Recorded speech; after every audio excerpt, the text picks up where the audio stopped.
I'm Martin Tyler, and you're listening to Harry Symeou.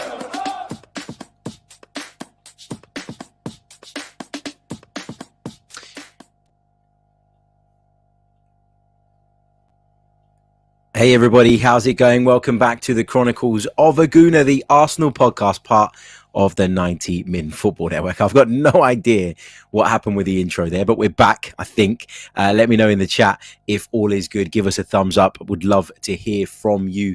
Don't know what happened there. A little bit of a glitch when rolling the intro. But anyway, we're here and we're live. And we're looking ahead to Arsenal's huge Premier League clash with Liverpool, which takes place tomorrow. Super Sunday at Emirates Stadium. And I noticed, or it's a big game when you go to the Emirates sort of midweek for what feels like a bit of a, I don't know if I want to call it this, but a kind of dead Europa League game. And all of a sudden you realise that the spider camera stuff is still there. The ropes that they put across for everybody to kind of get that amazing bird's eye view that they tend to provide us with. Looking forward to the game. And that kind of got me a little bit hyped for it as well. I know it sounds sad and probably irrelevant to a lot of people, but to me, it's quite a big deal. Look, I can see that we are live. As I said, I think there was a little bit of a glitch at the start, a little bit of a problem. So please do give me a thumbs up, guys, in the chat box if all is coming through loud and clear, because unfortunately, annoyingly, I can't monitor it, which is a little bit frustrating. So I just want to make sure that we're all good, that everybody can hear, that everybody can see, and we can dive straight into this preview, because I feel like we've got a hell of a lot to cover on this one. We've got a hell of a lot to get into today. But before we do that, yep, everyone says it's good. Great. Before we do that, let's say a few hellos. A big hello to Sergeant Sponge, who joins us from Malaysia. He says he's hiding in the car during a family reunion to watch this. I'm truly honoured, mate, but it must be a bad family reunion for you to be hiding out in the car. He says, watching you is much better than just sitting at a table during a family reunion. Thanks for making my day more lively. What else have we got in the chat? Who else have we got in the chat, I should say? Arsenal match reviews. Not happy with the delay in the start time. I say this all the time. I'll say it again. We always schedule the stream for a few minutes earlier than we're actually going to kick off, because I'm wary that a lot of people don't get the notifications when we go live. And I often get that feedback, and I don't know what I can do about it. It's a YouTube thing. But that's why we do it. Apologies if it's put you out a little bit. Let's say hello to Harvey, to Victor, to Diddley Squat, to Amira, to the Wandering Minstrel, to John Knight, to Henky Ho, to Amira, to Johan, to the Arsenal Granny, and Harvey as well. Yep, as Harvey says, if you haven't done so already, please do leave a like on the video. It really does help. So smash that like button and make sure you are subscribed to the channel if you are new. Arsenal versus Liverpool, a fixture that hasn't really been a happy hunting ground for us of late. We've really struggled against Liverpool in recent times. It feels as though we might have a little bit of an inferiority complex when it comes to them. Why do I say that? Well, if you watch the Amazon documentary back, I thought, whilst Mikel Arteta came across really well in the most part, and I thought a lot of his methods made sense to me, and even if I thought they were a little bit wacky and a little bit out there, I could kind of understand.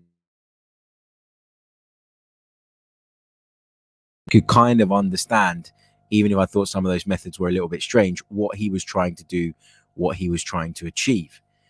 But the bit that I found weird was the "You'll Never Walk Alone" playing through the speakers on the training ground ahead of our trip to Anfield. I've said it before, I'll say it again. I said it when we reviewed the series. I felt like what he did there was make a bigger deal of the Anfield factor than he needed to. I've been to Anfield. I think that if you go to Anfield and you play well and you start well, that famous atmosphere that they talk about, it's not as daunting and it's not as clear to see as you might think. Pre-game, "You'll Never Walk Alone." It's great. Not going to deny that.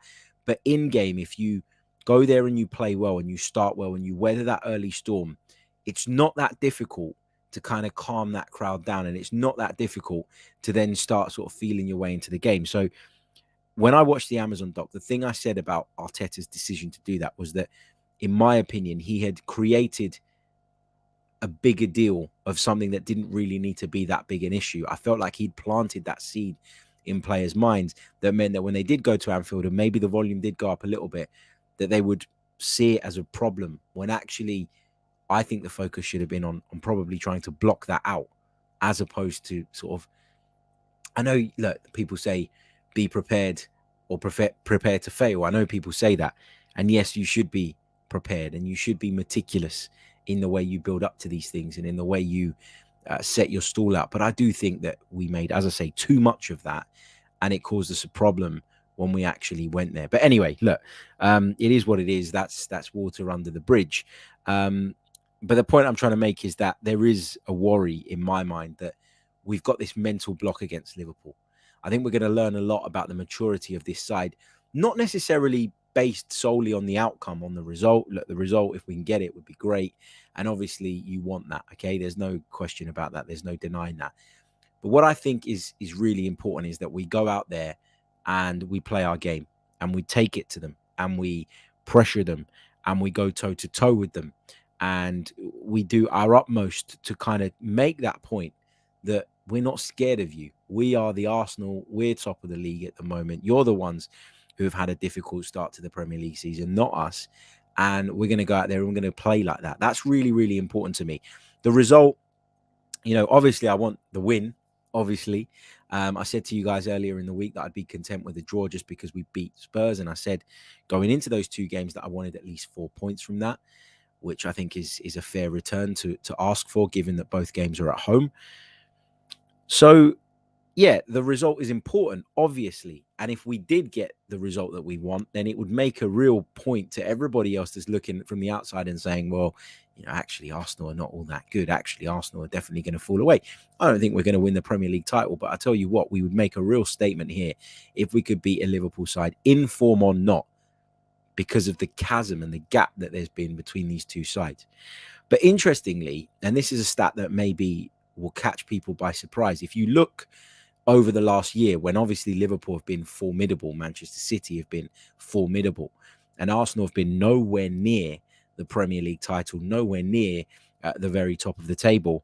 If you actually look back over the course of the last year, that's year from yesterday, Arsenal have amassed just 7 points less in the Premier League than Liverpool.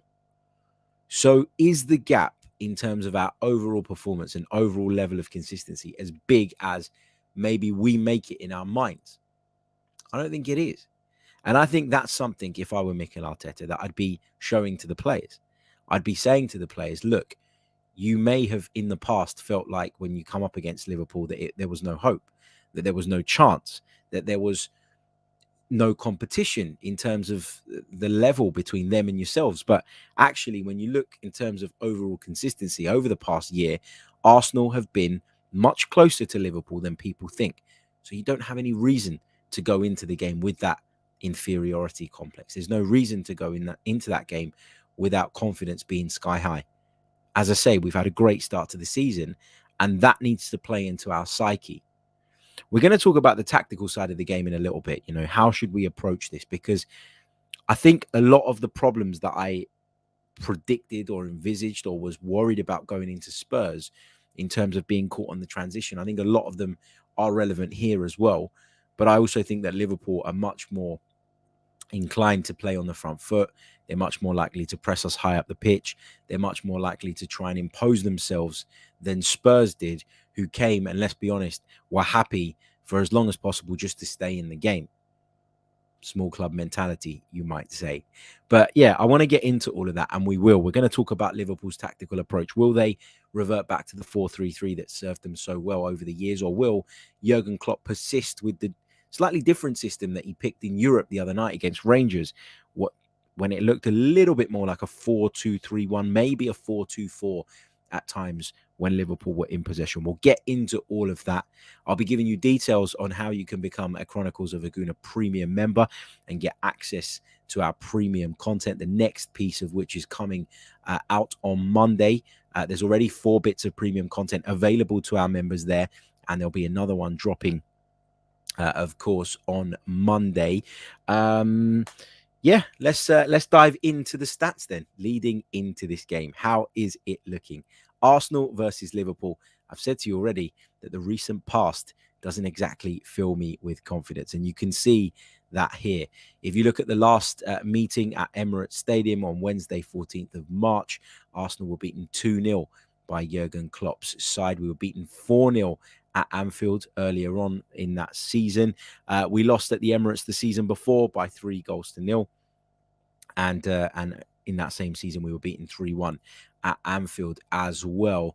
The last time we beat them was way back in July 2020, and that was a victory at Emirates Stadium. But I'm pretty sure the title was done then. I'm pretty sure there wasn't an awful lot riding on this game. Now, that's not to discredit Arsenal, but from memory, I don't think this was the big game that, maybe it might look like on paper. And I think that played a part in Arsenal, obviously, getting over the line. It was in lockdown as well, I think, which was weird. It was strange.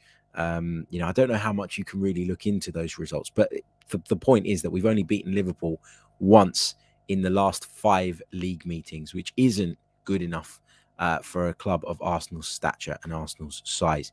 If you look at the form guide between the two sides, well, obviously, Arsenal are in a much better vein of form.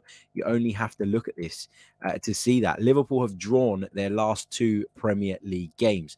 They drew at home to Brighton last weekend, a game that really Brighton should have won. And we'll talk a little bit about Brighton's approach, because I think there's a lot of things that we could potentially take from that would stand us in good stead. Remember, that was at Anfield as well. Prior to that, they drew the Merseyside derby 0-0 at Goodison Park. I don't really want to sort of knock them too much for that result, because I think Frank Lampard's side have been really stubborn and difficult to beat so far this season. Prior to that, they picked up a couple of wins at home to Newcastle and at home to Bournemouth. But before that, they'd lost at Old Trafford by 2-1. If we move it on a little bit and we look at the seasons so far, Arsenal sit pretty at the top of the Premier League going into this weekend, whereas Liverpool sit down in 9th position.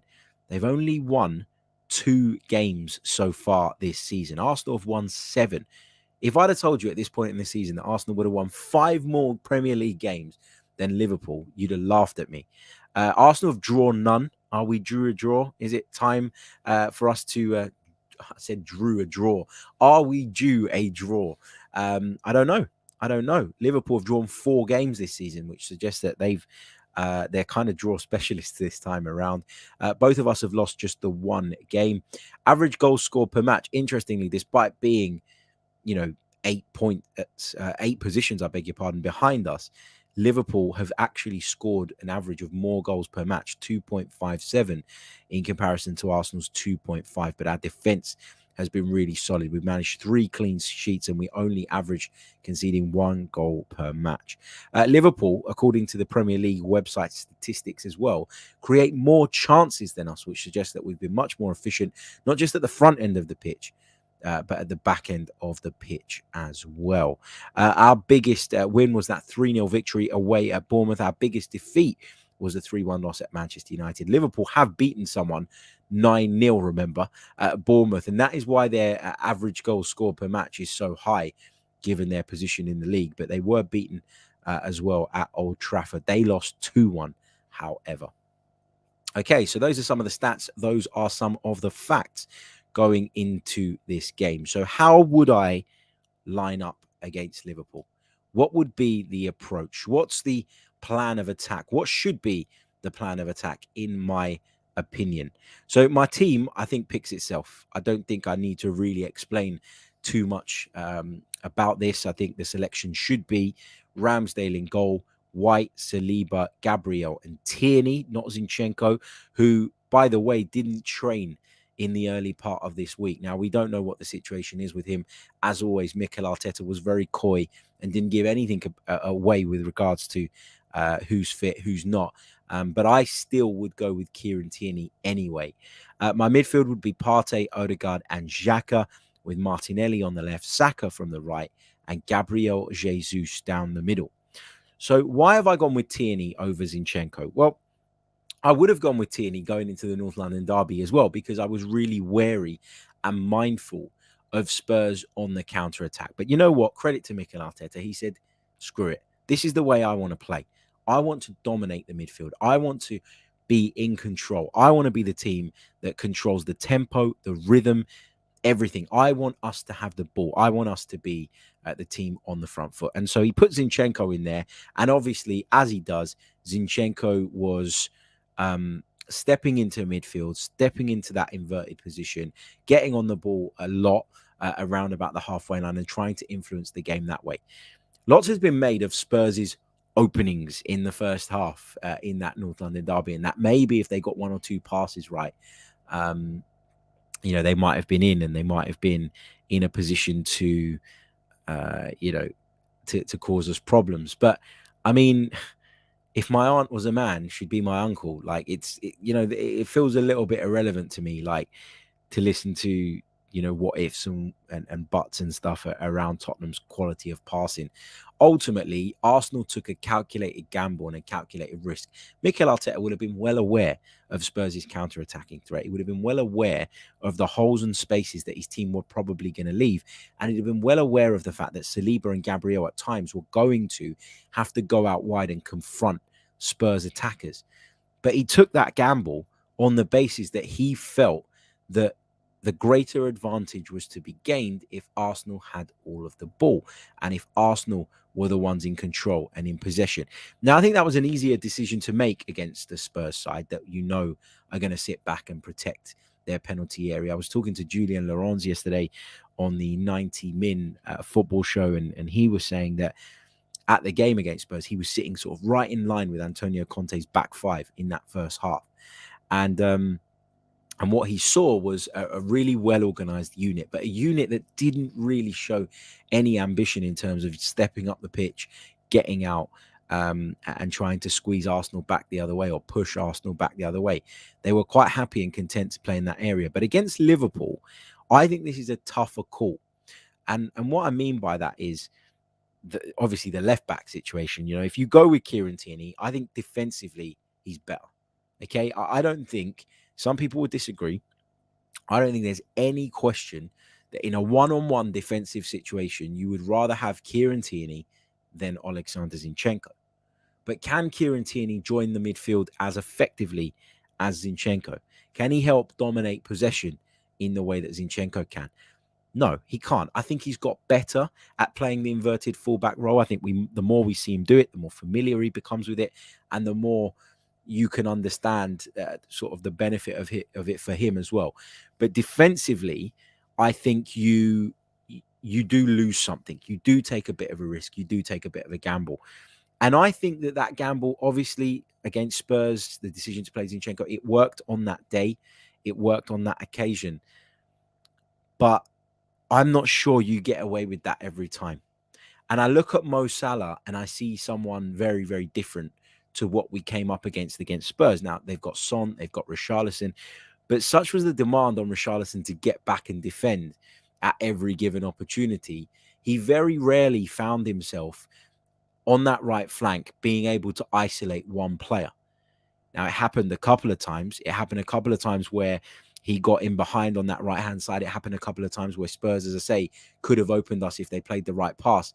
But it wasn't a frequent occurrence. Now, at the time, at the game, I was panicking about it. I was like, oh, my God, why are we leaving their right side so open? We're completely exposed.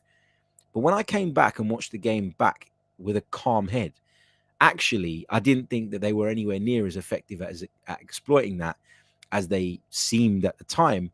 And that was largely because Richarlison spent most of his time back defending, back protecting Emerson Royale from the threat of Martinelli, the threat of Zinchenko in the half space, the threat of Granit Xhaka in the half space too.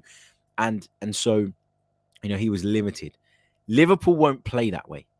Liverpool will come to Emirates Stadium and want to play us. They will not do a Spurs. This is not Antonio Conte. This is Jurgen Klopp. They will look to apply their own press. They will look to squeeze us up themselves. They're happy to play with a high line. Why? Because they've got defenders over the years who have shown themselves capable of playing that way. And one of the ways they've suffocated teams and one of the ways they've overwhelmed people is by doing exactly that. So The only way Liverpool sit back is if we pin them back. They won't do it out of choice. And that is what we had against Spurs. We came up against a team that out of choice were happy to sit back. And so it was a totally different problem to contend with. Liverpool will look to squeeze us exactly the way we're going to look to squeeze them. Now, whoever does it more effectively is going to win that particular battle and maybe comes out on top in the game.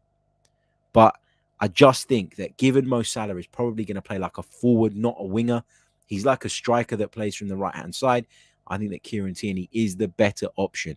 And then you've got to trust in Xhaka, Odegaard and Partey to dominate that midfield and to win that midfield battle themselves. Win your individual duels, win your individual battles, and it doesn't matter if we've got a spare man or not. You know, that's the way I see it.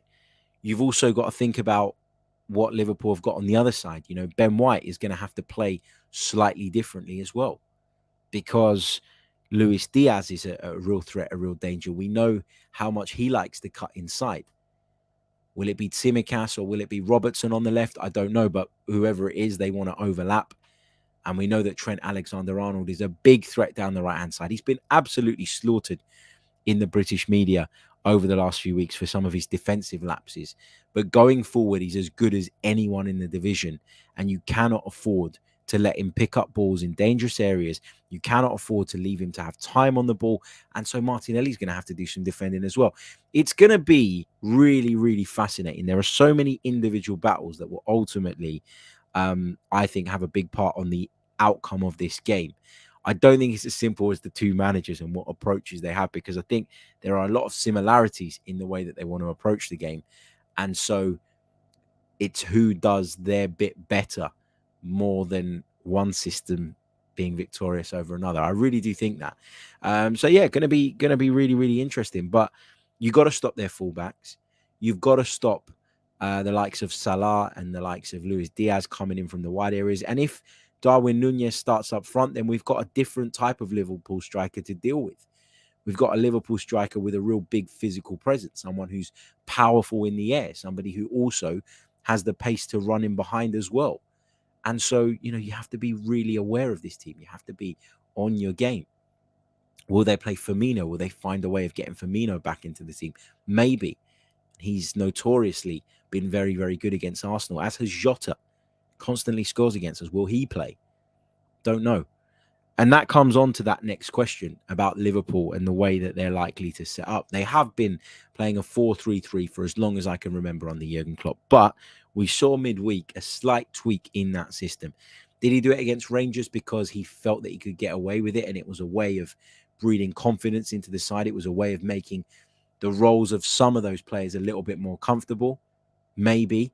You know, having that double midfield pivot meant that Trent could probably get forward down the right-hand side without worrying as much about what he was leaving behind. Maybe Núñez having that support from Jota, who was just in behind him. Did that help? Probably. So, yeah, I look at that. And whilst I thought it worked against Rangers, I think if he was to come and play that way, basically with 4 forwards at Emirates Stadium, I think that would be really brave and really maybe naive at the same time from Jurgen Klopp. I expect them to go back to a 4-3-3, but then who comes into the team? Who misses out? Does Fabinho come back into the side? He's traditionally been very, very good against Arsenal. I remember coming away from one of our recent encounters and saying this guy might be the best DM in the world, but his season so far has not been very good. Is this the opportunity for him to kickstart his season? I don't know. There are so many fascinating duels, so many important battles, and it's a really, really difficult game to call. But I think, you know, having said all of that and having sort of highlighted the areas I think we need to be wary of and the areas we need to be concerned about, I still think that Mikel Arteta is very much going to be of the mindset of this is my game. This is my home ground. We're the ones that are top of the league. We're the ones that are at the top of our game. I don't give a shit what you're going to do. We're going to go and impose ourselves. And if we do what we do well and we do it well enough, then you shouldn't have a sniff. I genuinely think that that's how Mikel's going to approach this. And actually, you know, there's a part of me that kind of admires that, right? Like, I love attacking football. I'm a massive critic of some of these dinosaur managers who, you know, are really negative from the outset. But I think now's a time for Mikel Arteta to show a little bit of maturity as well, in that you're not going to win every single game. Okay. If you want to compete with the likes of Manchester City and Liverpool, you need to get results against them. You need to show them when you come face to face that you're serious, and you don't need people to be going, oh, look at Arsenal, another big test and they messed it up. This team are going nowhere. You don't want that, right? You don't want that.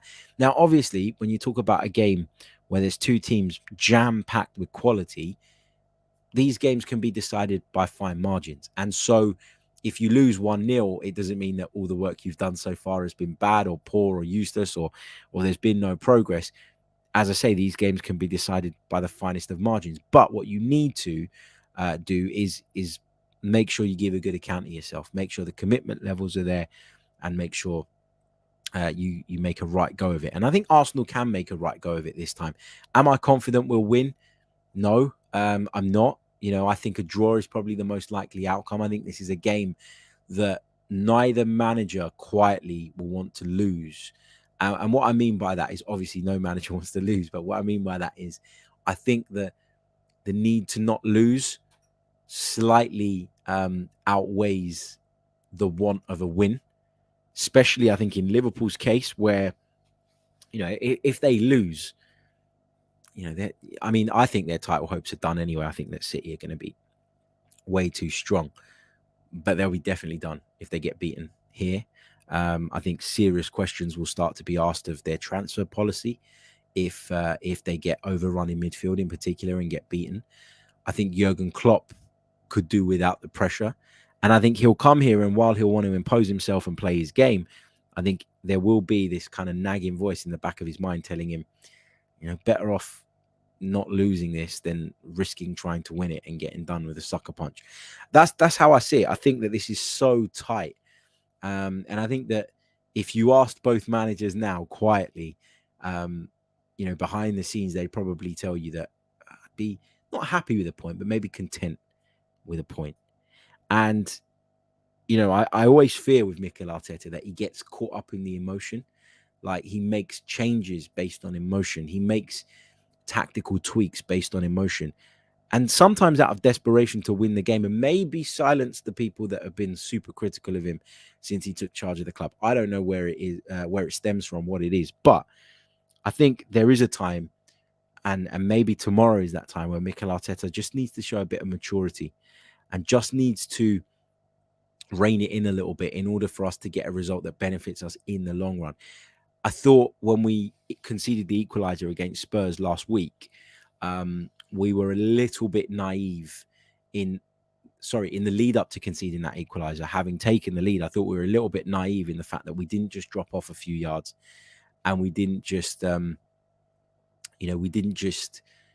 sort of weather the storm for a little bit, make sure that we got in at half time. Instead, we continued to play the way we were playing. We continued to take the game to Spurs, and I thought we left holes that maybe we shouldn't have left in behind us. But anyway, that's another story. But yeah, spoken loads about the tactical side of it, loads about some of the individual duels and individual battles. I'm going to come over to the comments for some questions and some thoughts on the game in just a couple of minutes. So if you've got questions, start popping them in, put a little cue at the beginning, and I'll make sure I get to as many of those as possible. But in the meantime, I just want to bring you guys up to speed with what's happening on our members platform. Yes, you can find us over on anotherslice.com /the Chronicle, not the Chronicles, just Chronicles of a Gooner. You can subscribe to the podcast and get access to our premium content. Now, as well as getting access to that premium content and supporting me to bring you more of it, you'll be supporting the Great Ormond Street Children's Hospital, who will be making a donation to every month from the members pot. There are 4 bits of premium content available to you right now, and there'll be another one dropping early next week. We, myself and Mike Stavru, sat down to give our early season awards.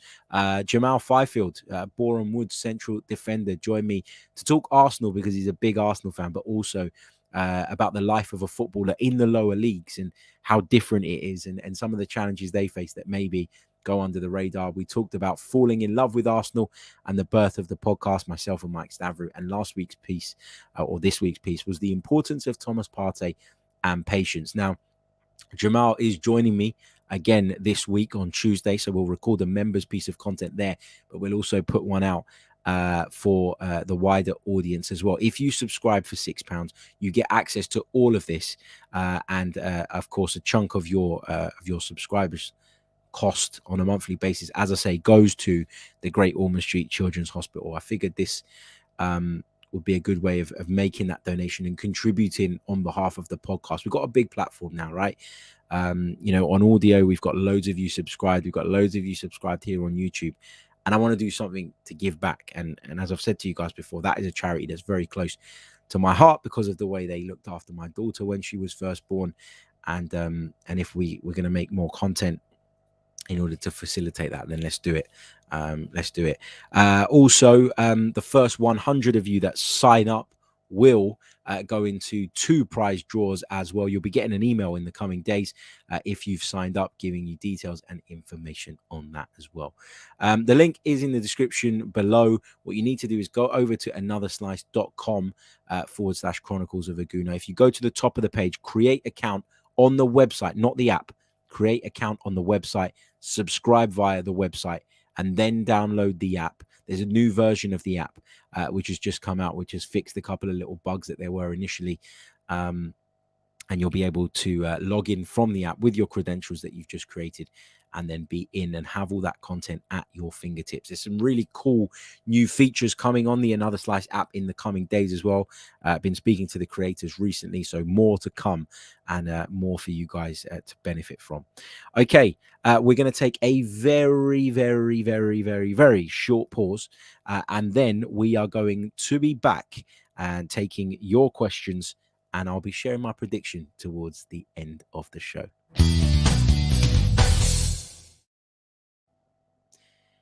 Hey everybody, welcome back to the Chronicles of a Gooner, the Arsenal podcast, part of the 90 Min Football Network.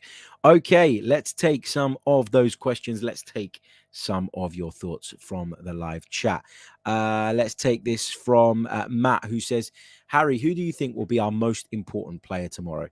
Partey, so we can control the midfield, or Jesus for taking his chances? Oh, you've put me on the spot there, Matt, because I think it's going to be incredibly difficult to win this game. I think that Liverpool are going to give it a right good go. I think they've got a point to prove, and I don't really like that like that fact that they'll be motivated, obviously, by some of the negative press they've had so far this season. I think both of them are going to be huge.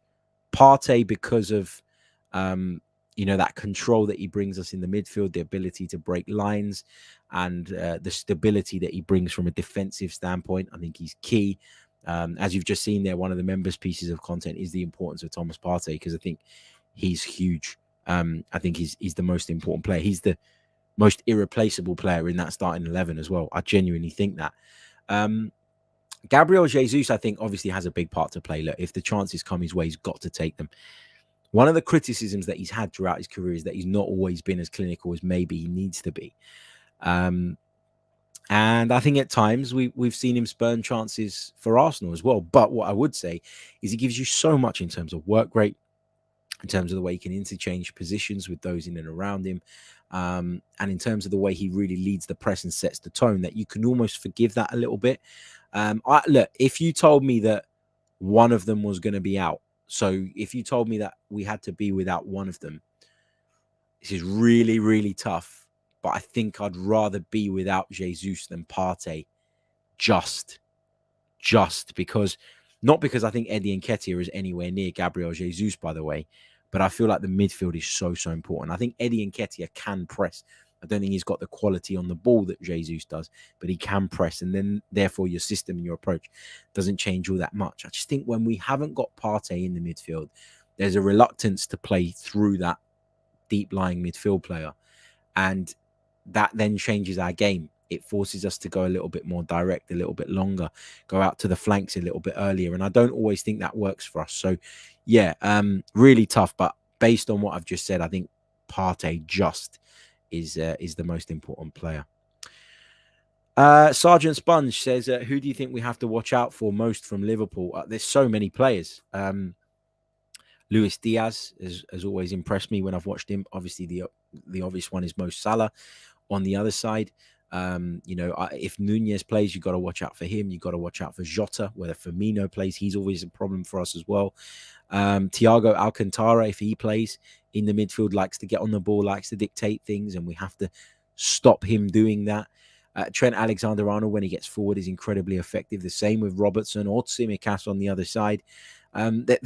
Liverpool's team is stacked with quality. That's why it's so mystifying to see them in the position they're in today. But yeah, I think we've got to worry about a lot. I know I've sat on the fence there, but I guess the obvious one is Mo Salah, right? Sasha Brady says, do you think there's a particular player Klopp will try and stop with his tactics, or will he just trust in Liverpool's game overwhelming us? It's a really interesting question. I think that because confidence isn't exactly sky high in the Liverpool camp, that he probably has to think a little bit more about nullifying us than he would have done maybe if this game was played a year ago. I think, he always talks glowingly about Martinelli. I think he's aware of the threat that he poses. The same with Saka. On the other side, he's been full of praise for Martin Odegaard as well, so that's another one. I think that there are so many players in this Arsenal side now. Gabriel Jesus, you don't want Partey dictating the game. There's so many good players in this Arsenal side right now that you almost can't afford to spend time trying to nullify one. I mean, you look at Spurs last week, right? I thought they did a really good job on Martin Odegaard. But then Granit Xhaka will get forward in the half space on the other side and cause them problems, and then popped up with the goal that ultimately decided the game. So, yeah, I think I think when you come up against a team stacked with quality, I think you can't really look at one individual, two individuals and say we need to nullify them, because what happens is you then take your eye off the ball when it comes to others, and teams of Arsenal's quality right now are able to pick you off and are able to hurt you through other players. John Knight says, why do you think Liverpool have dropped in form this season, and do you think we can take advantage? I think part of the reason they've dropped off is injuries. I think, you can't deny that they've had their fair share of problems. I think midfield is the area in which they've struggled most. That's down to a combination of things, though. I think that they've got a bit of an aging midfield. I know Henderson and Milner have had to play maybe a bit more than Jurgen Klopp would have liked as a consequence of those injuries. People like Naby Keita just can't be trusted to stay fit. Alex Oxlade-Chamberlain can't be trusted to stay fit. And what Liverpool have is a squad stacked of midfielders who are just totally untrustworthy. Thiago Alcantara, as great as he is, and he is fantastic, can't always be relied on to stay fit either. And I think Jurgen Klopp's really suffered from that. What I would say, though, is, and where the manager, in my opinion, has to take some responsibility, is that a lot of those players I've mentioned to you have struggled with injuries for a while.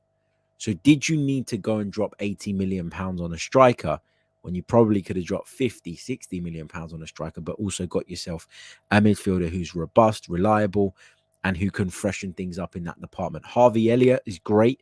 I think he's been a real breath of fresh air for Liverpool fans, but is he at the point in his career where he can do it consistently? I'm not sure yet. So, I think there's a number of reasons. I think they'll get back to something closer to their best. I think that they probably still finish second if they can put a bit of a run together. I don't look at them and think they're completely done. But maybe they're on the decline ever so slightly. Football is cyclical, isn't it, in a lot of ways? So I don't know. Okay. Popeye says that this one is brutal for us in Sydney. 2:30 on a Monday morning. Hurt Locker incoming. Is that the game? Is at 2:30 on a Monday morning for you guys over there? Oh my word, that is horrendous.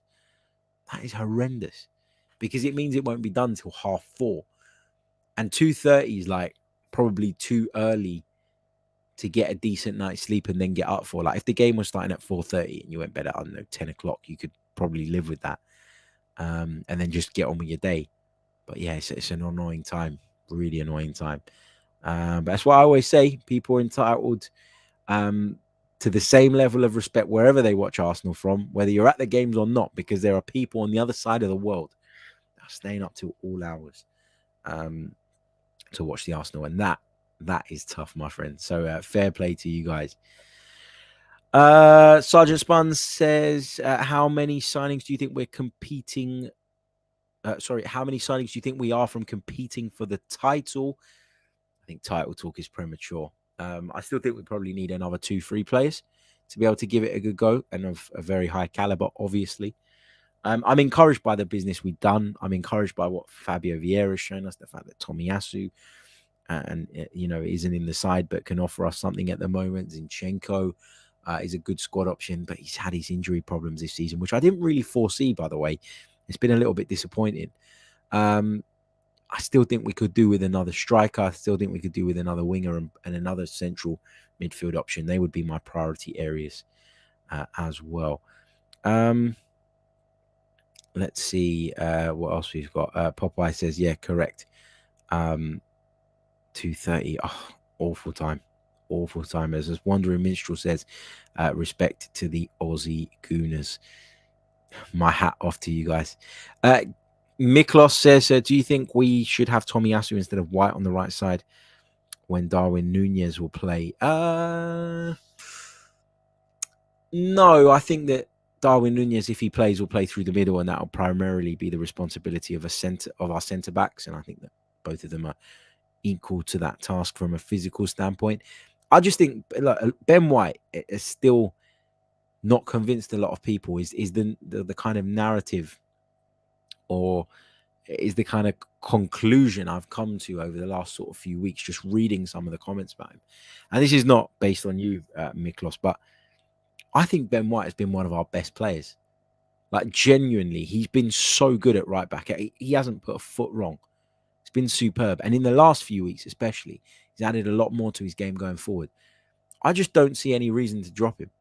And the fact that Tomiyasu played the whole game the other night suggests to me that there's no plan in place for Tomiyasu to come in and replace Ben White. So I expect Ben White continues at right back, and I think that's the right decision based on what we've seen of him so far. He's been fantastic. Really, really has. Okay, I promised you guys that I would share a prediction, and so I'm going to do so.